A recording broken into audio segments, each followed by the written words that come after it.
નમસ્કાર મિત્રો, કેમ છો? બધા મજામાં? કેવો વરસાદ છે તમારા ગામમાં? એન્જોય કરો છો ને બધા વરસાદને એન્જોય કરવાની સાથે સાથે અભ્યાસમાં પણ એટલું જ ધ્યાન આપજો, એટલી જ કાળજી આપજો. અને અત્યારે તો અમે લોકડાઉન જેવી જ અસર થઈ ગઈ છે વરસાદને કારણે, કોરોનાને કારણે ક્યાંય બહાર તો જવાતું નથી. એટલે બેટર એ છે કે ઘરમાં રહીએ, ખાઈએ પીએ અને વાંચીએ. બરાબર, સૌથી મજાની સિઝન થઈ ગઈ છે. ગયા લેક્ચરની અંદર આપણે કોષરસ કંકાલના ઘટકો વિશેની કમ્પ્લીટ માહિતી મેળવી હતી. આજના લેક્ચરમાં આપણે સૂક્ષ્મકાય રચનાઓ વિશેની વાત કરવાની છે, જેને આપણે માઇક્રો બોડીઝ તરીકે ઓળખીએ છીએ. હવે પહેલો તો શબ્દ જ સમજો, સૂક્ષ્મકાય. સૂક્ષ્મકાયનો મતલબ જ કે કદમાં એકદમ અતિશય નાની, જેથી કરીને સાદા માઇક્રોસ્કોપ દ્વારા તો જોઈ શકાતી જ નથી. માત્ર ઇલેક્ટ્રોન માઇક્રોસ્કોપ દ્વારા વિજાણુ સૂક્ષ્મ દર્શક યંત્ર એટલે કે ઇલેક્ટ્રોન માઇક્રોસ્કોપ દ્વારા જ જોઈ શકાય તેવી આ રચના છે. બરોબર, એટલે આપણે એને માઇક્રો બોડીઝ કહીએ છીએ. પણ દરેક નાની વસ્તુનું જીવનમાં એટલું જ મહત્વ છે. એવી રીતે કોષ પોતે પણ સૂક્ષ્મદર્શી છે, એની અંદરની આ રચનાઓ તો એના કરતાં પણ વધુ સૂક્ષ્મદર્શી છે. છતાં પણ એનું કોષમાં એટલું જ મહત્વ છે, કારણ કે કોષની અંદર ઘણા બધા કાર્ય માટેના ઉત્સેચકો તે ધરાવતું હોય છે. તો ચાલો આપણે સૂક્ષ્મકાય રચનાઓ કઈ કઈ છે, તેની અંદર કયા કયા ઉત્સેચકો આવેલા છે અને તે કયા કાર્ય સાથે સંકળાયેલ છે તેની વાત કરીએ. બરોબર, સૌથી પહેલાં આપણે સૂક્ષ્મકાય રચનાઓ નાની, પહેલાં તો એના આકારની વાત કરીએ તો ગોળાકાર હોય અથવા અંડાકાર હોય. બરોબર, કાં ગોળાકાર રચના હોય છે અથવા અંડાકાર રચના હોય છે, જે એક સ્તરીય પટલ ધરાવે છે. મિત્રો યાદ આવે છે કે એક સ્તરીય પટલ ધરાવતી અન્ય અંગિકાઓ આપણે કઈ ભણ્યા છીએ? લાઇસોઝોમ નામની જે અંગિકા છે, બરોબર, એ લાઇસોઝોમ અંગિકા છે તે એક સ્તરીય પટલ ધરાવતું હોય છે. બરોબર, સેમ વે આ સૂક્ષ્મકાય રચનાઓ પણ એક સ્તરીય પટલ ધરાવે છે લાઇસોઝોમની જેમ. હવે તેઓ શ્વસન સિવાયના ઓક્સિડેશનની પ્રક્રિયા સાથે સંકળાયેલા ઉત્સેચકો ધરાવે છે. હવે શ્વસન છે તે મુખ્ય ઓક્સિડેશનની પ્રક્રિયા છે કોષમાં થતી, કારણ કે એ મુખ્ય ઉર્જા ત્યાગી પ્રક્રિયા છે અને એને પરિણામે કોષીય શક્તિ ઉત્પન્ન થાય છે, જેને આપણે સેલ્યુલર એનર્જી અથવા તો એનર્જી કરન્સી કહીએ છીએ, એટીપી. તે સ્વરૂપની ઉર્જા અને ઉષ્મા બંને ઉત્પન્ન કરતી પ્રક્રિયા છે શ્વસન, જે કણક સૂત્રમાં થાય છે તેની આપણે ચર્ચા કરી. બરોબર, તો આ જે રચના છે તે શ્વસન સિવાયના ઓક્સિડેશન પ્રક્રિયાઓ સાથે સંકળાયેલી હોય છે. સૂક્ષ્મકાય રચનાઓ છે તેની અંદર શ્વસનની પ્રક્રિયા નથી થતી, પણ તે સિવાયના ઓક્સિડેશનની પ્રક્રિયાઓ તેની અંદર થાય છે. હવે ઓક્સિડેશનની પ્રક્રિયા તમે કેમેસ્ટ્રીમાં તો ભણતા હશો. ઓક્સિડેશનનો મતલબ છે કે એની અંદર ઓક્સિજન ઉમેરાય અથવા હાઇડ્રોજન અને ઇલેક્ટ્રોન દૂર થતા હોય. બરોબર, તો આવી જે પ્રક્રિયા છે તેને આપણે ઓક્સિડેશનની પ્રક્રિયા કહીએ છીએ. બરોબર, તો શ્વસન સિવાયની ઓક્સિડેશનની પ્રક્રિયાઓ, બરોબર, એટલે અહીંયા હાઇડ્રોજન કે ઓક્સિજનની સાથે સંકળાયેલ નથી, પણ ઓક્સિજનના વિનિમય અને ઓક્સિજનનું ચય અપચયના ઉપયોગ, બરોબર, સાથે જે ક્રિયાઓ સંકળાયેલી હોય તે ક્રિયાઓ આ સૂક્ષ્મકાય રચનાઓમાં જોવા મળે છે. બરોબર, તેઓ માત્ર ઇલેક્ટ્રોન માઇક્રોસ્કોપ દ્વારા જ જોઈ શકાય છે.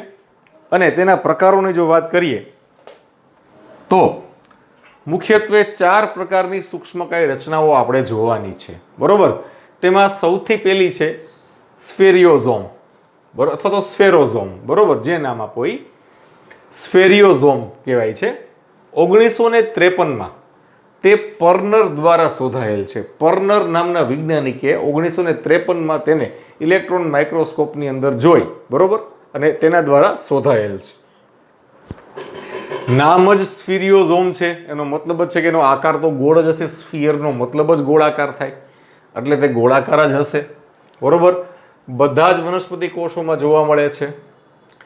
શું કાર્ય કરશે વનસ્પતિ કોષમાં? તો એ વનસ્પતિ કોષની અંદર તેઓ લિપિડનું સંશ્લેષણ અને સંગ્રહ સાથે સંકળાયેલ છે. લિપિડની અંદર આપણે વનસ્પતિની અંદર એમ કહીએ કે ભાઈ લિપિડનો સ્ત્રોત છે, જેમ કે તેલીબિયા, મગફળી છે કે કપાસ છે કે તલ છે કે એરડી છે, બરોબર. તો એની અંદર જે ભ્રૂણકોષનો વિસ્તાર છે, તો એ ભ્રૂણકોષના વિસ્તારની અંદર લિપિડનો સંગ્રહ થયેલો હોય.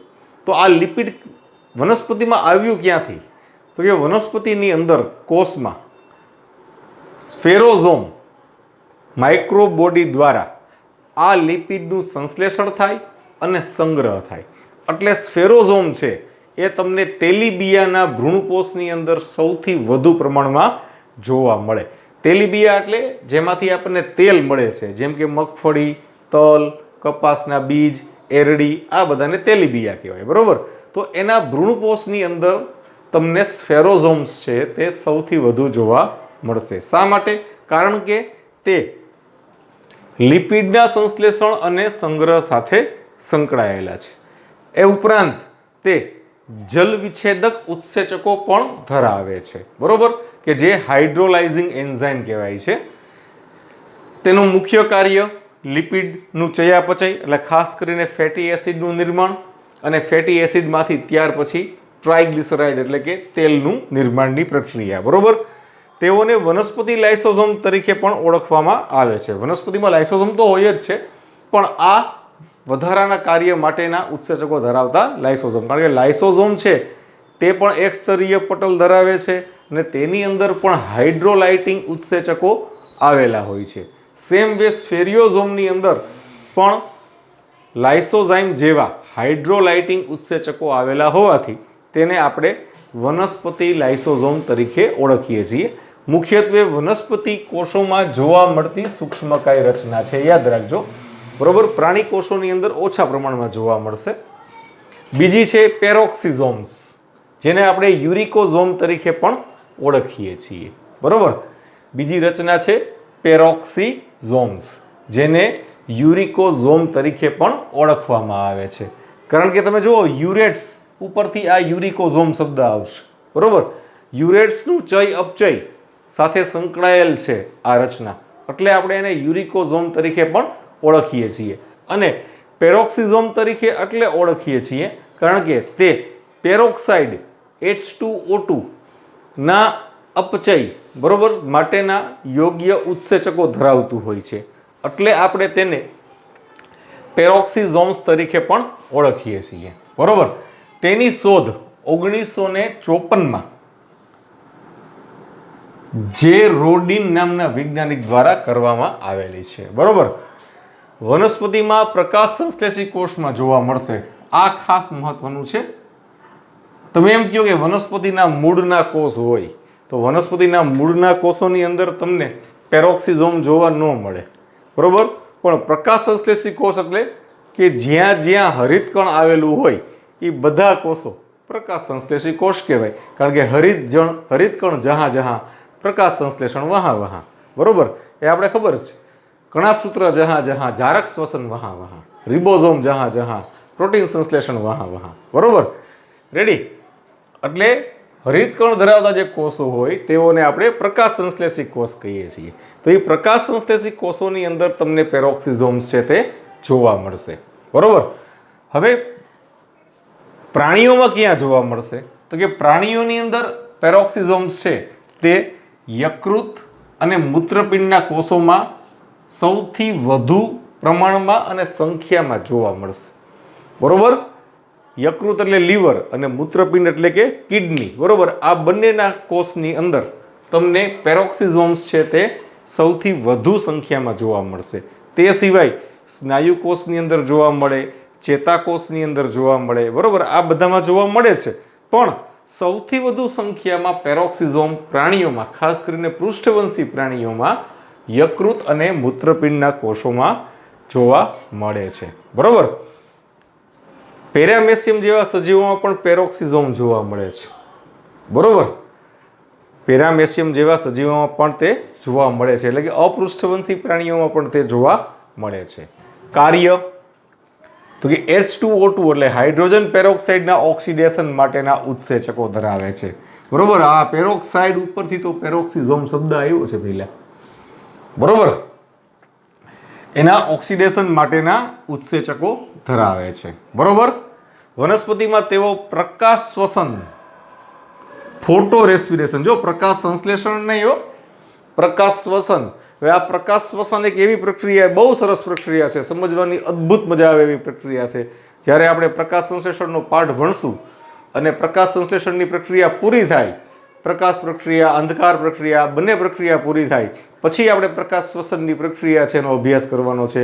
ખૂબ જ ઇન્ટરેસ્ટિંગ અને રસપ્રદ પ્રક્રિયા છે, કારણ કે 3 મહત્વની અંગિકાઓ આવશે: હરિતકણ, પેરોક્સિઝોમ અને કણાભસૂત્ર. બરોબર. આ ત્રિદેવ અંગિકાઓ છે તે પ્રકાશ શ્વસનમાં સંકળાયેલી છે. બરોબર. એની અંદર એક અંગિકા છે તે પેરોક્સિઝોમ.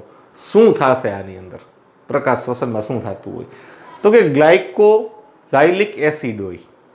ગ્લાયકોઝાઇલિક એસિડ નામનું એક કાર્બનિક એસિડ હોય, એમાંથી ગ્લાયકોઝાઇલેટ બનાવવાનું હોય. તો આ પ્રક્રિયા છે ને તે પેરોક્સિઝોમની અંદર થાય, યાદ રાખજો. બરોબર. પછી એમિનો એસિડના નિર્માણ માટેના ઘટકો પણ આની અંદર આવેલા હોય છે. બરોબર. એટલે એમિનો એસિડની અંદર કોઈ પણ કાર્બનિક એસિડ છે, બરોબર, એની અંદર જ્યારે એમિનો સમૂહ ઉમેરાય ત્યારે તે એમિનો એસિડ બને છે. કારણ કે એક તરફ એની અંદર એમિનો સમૂહ આવે અને બીજી તરફ COH વાળું કાર્બોક્સિલિક એસિડ સમૂહ આવે, એટલે એનું નામ એમિનો એસિડ. બરોબર. તો એમિનો એસિડના સંશ્લેષણ માટેના પણ ઉત્સેચકો અહીંયા આવેલા હોય છે. એટલે પેરોક્સિઝોમ છે એ જ્યારે પ્રકાશ શ્વસનની વાત આવશે ત્યારે પ્રકાશ શ્વસનની અંદર એમિનો એસિડનું સંશ્લેષણ પણ કરશે, એની સાથે સાથે ગ્લાયકોઝાઇલેટનું ઓક્સિડેશન પણ કરશે. બરોબર. વનસ્પતિમાં તેઓને ગ્લાયોક્સિઝોમ તરીકે પણ ઓળખવામાં આવે છે. એટલે જો અહીંયા એનું ત્રીજું નામ થયું. બરોબર. એને આપણે પેરોક્સિઝોમ, યુરિકોઝોમ અથવા વનસ્પતિની અંદર તેઓને એક અન્ય નામ ગ્લાયોક્સિઝોમ પણ આપવામાં આવેલું છે. અચ્છા, કયા ઉત્સેચકો છે આની અંદર? તો કે કેટલેસ પ્રકારના યુરેટ ઓક્સિડેઝ એટલે કે યુરિક એસિડનું ઓક્સિડેશન કરતા ઉત્સેચક છે, એટલે તો એનું નામ આપણે યુરિકોઝોમ આપ્યું છે. બરોબર. અને ત્રીજું ઉત્સેચક જુઓ, એમિનો ઓક્સિડેઝ. બરોબર. એટલે એમિનો એસિડ સાથેના સંલગ્ન ઉત્સેચક છે આ. એટલે આ ખૂબ જ મહત્વની રચના હોય છે કોષની અંદર. બરોબર. વનસ્પતિ કોષમાં અને પ્રાણી કોષમાં બંનેમાં જોવા મળે છે અને બંનેમાં એનું એટલું મહત્વ છે. પછી ત્રીજી જે સૂક્ષ્મકાય રચના છે તે છે ગ્લાયોક્સિઝોમ. આપ જોઈ શકો છો ગ્લાયોક્સિઝોમની શોધ છે તે બીવર્સ દ્વારા થયેલી છે. બરોબર. તેની શોધ છે તે બીવર્સ દ્વારા 1961માં થયેલી છે. ફૂગમાં જોવા મળે, પ્રોટિસ્ટામાં જોવા મળે અને અંકુરણ પામતા બીજમાં વધુ જોવા મળે. બરોબર. ફૂગમાં જોવા મળે, પ્રોટિસ્ટામાં જોવા મળે અને અંકુરણ પામતા બીજમાં. ફોર એક્ઝામ્પલ, તમને એમ થયું કે આપણે મગને ફણગાવીને ખાવા છે, કોટા ફૂટીને. બરોબર. તો એ બીજની અંદર ગ્લાયોક્સિઝોમ્સ છે તે વધુ પ્રમાણમાં હોય. શું કાર્ય કરતા હોય ગ્લાયોક્સિઝોમ? તો કે ફેટી એસિડના બીટા ઓક્સિડેશન માટેના ઉત્સેચકો. ભાઈ બહુ મહત્વની પ્રક્રિયા. જે લોકોને દુબળું થવું હોય ને, બરોબર, એને ફણગાવેલા કઠોળ ખવાય. શા માટે? કારણ કે આ ફણગાવેલા કઠોળની અંદર ના જે બીજ હોય, બરોબર, તેની અંદર ગ્લાયોક્સિઝોમ્સ છે એ ભરપૂર માત્રામાં હોય અને ત્યાં શું ક્રિયા કરતા હોય? તો કે ફેટી એસિડનું બીટા ઓક્સિડેશન એટલે કે ચરબીને શર્કરામાં રૂપાંતરિત કરી અને એને શ્વસનમાં વાપરી અને એમાંથી શક્તિ ઉત્પાદનની પ્રક્રિયા છે તે આ બીટા ઓક્સિડેશનમાં થતી હોય છે. બરોબર. એટલે જે લોકોને દુબળું થવું હોય, પતલું થવું હોય, બરોબર, તે લોકો માટે આ ખૂબ જ મહત્વનું છે. એટલે અંકુરણ પામતા બીજ છે એને ખાવા, બરોબર, ફણગાવેલા કઠોળ છે એ ખાવા ખૂબ જ સારા ગણવામાં આવે છે. એનું કારણ એ છે કે બીટા ઓક્સિડેશનની પ્રક્રિયા છે તેની સાથે સંકળાયેલા ઉત્સેચકો તેની અંદર આવેલા હોય છે. બરોબર. જેની અંદર ફેટી એસિડ નથી મળતું એટલે એમાંથી ચરબી નહીં મળે, પણ એવી શર્કરાઓ મળશે કે જે સુપાચ્ય હશે, પચી જાય અને શરીર છે તેનો ઉપયોગ શક્તિ ઉત્પન્ન કરવા માટે કરી શકે તે માટે. બરોબર. આ પ્રક્રિયા ખૂબ જ મહત્વની છે. આપણામાં બીટા ઓક્સિડેશનની પ્રક્રિયા યકૃતની અંદર થાય. આપણે ભણશું જ્યારે શ્વસનનો પાઠ આવશે ત્યારે બીટા ઓક્સિડેશન શું છે તે પણ આપણે વાત કરીશું. બરોબર. તેઓ ચરબીને કાર્બોદિતમાં ફેરવે. જુઓ ને, છે ને બહુ ઇમ્પોર્ટન્ટ. બરોબર, ચરબીને કાર્બોદિતમાં ફેરવે. અને કાર્બોદિત, જો ચરબી છે ને એ શરીર માટે લોભિયાનું ધન છે. બરોબર, લોભિયો માણસ છે એ બધી પૈસા વાપરે નહીં, એમ શરીર છે એ ચરબી ન વાપરે.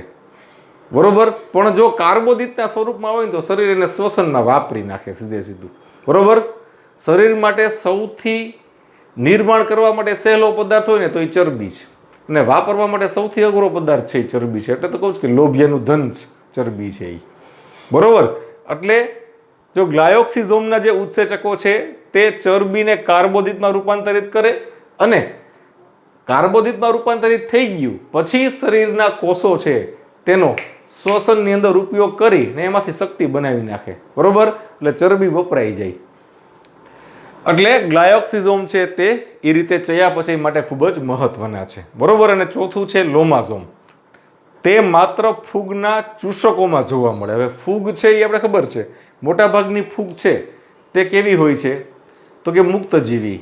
અમુક છે તે પરોપજીવી પ્રકારની ફૂગ હોય છે. બરોબર, અમુક સહજીવી પ્રકારની ફૂગ છે. બરોબર, ફૂગ છે એ મૂળભૂત રીતે મૃતોપજીવી છે. બરોબર, સેપ્રોફાઇટ્સ જેને આપણે કહીએ છીએ.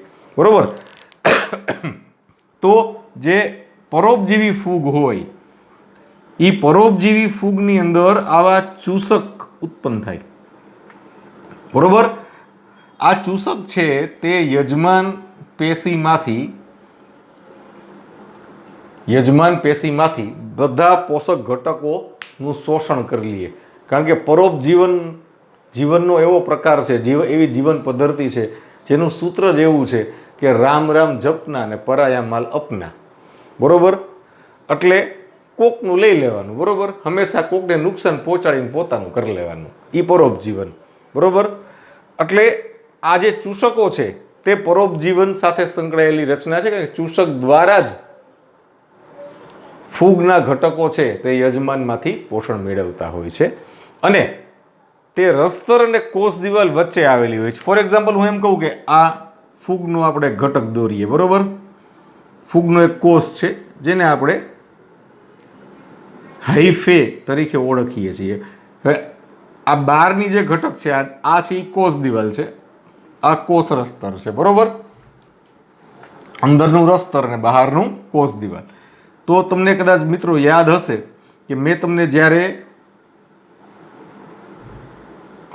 કોષ રસપટલના રૂપાંતરણની વાત કરી ત્યારે એની અંદર એક આદિકોષ કેન્દ્રીય કોષની અંદર મિસોઝોમ નામની રચના આવી હતી, જે કોષીય અંતરવલનથી કોષ રસ્તરના અંદર તરફ વળવાથી બનતી હતી.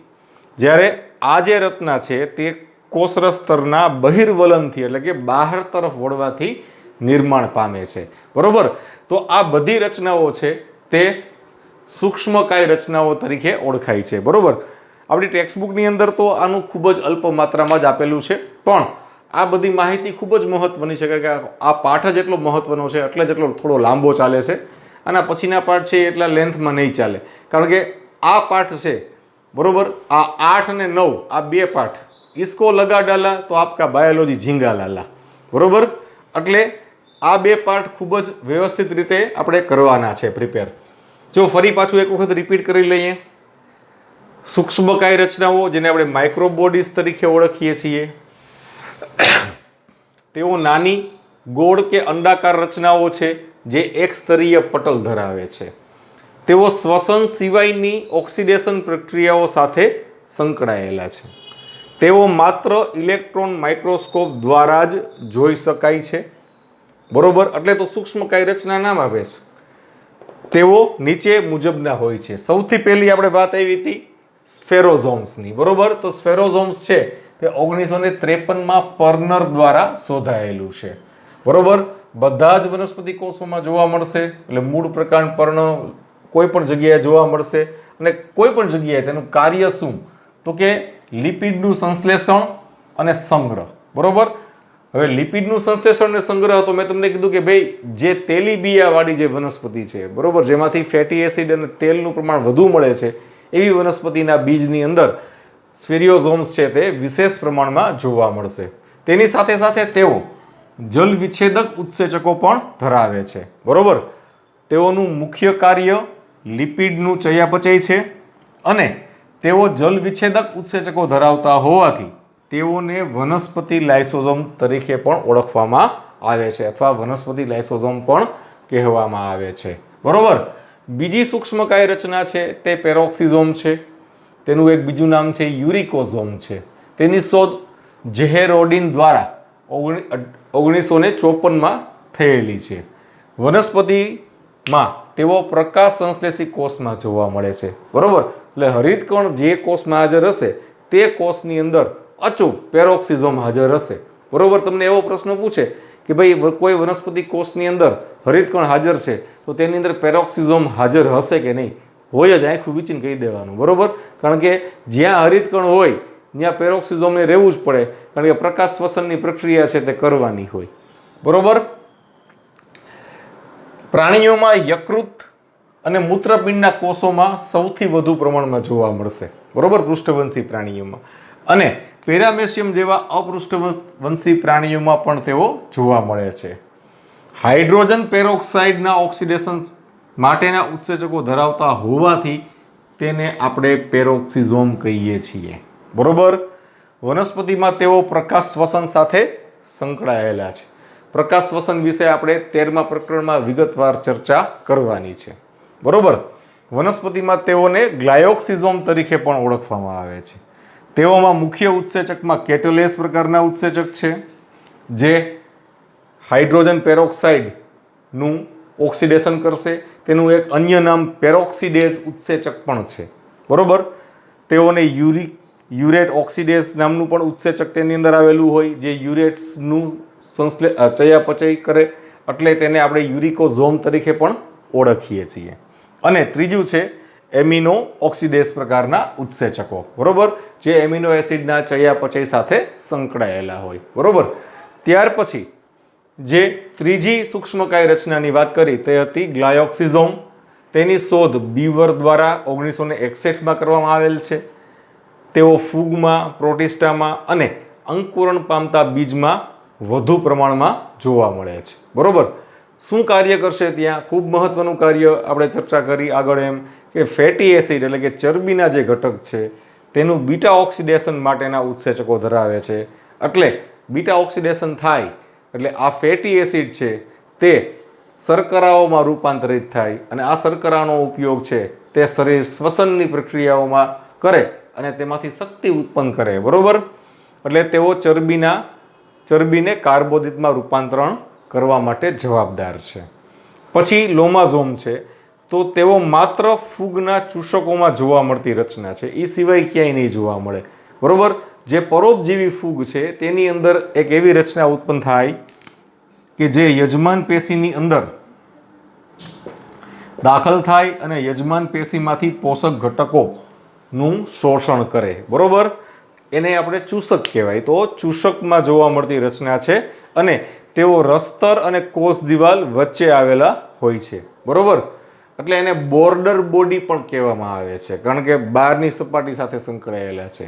બરોબર, હવે લોમાઝોમ છે ને તે કોષરસ પટલનું બહિર્વલન દ્વારા બનતી રચના છે અને મેસોઝોમ આદિ કોષ કેન્દ્રી કોષની અંદર કોષરસ સ્તરના અંતર્વલનથી બનતી રચના છે. આ યાદ રાખજો. બરોબર, ખાસ.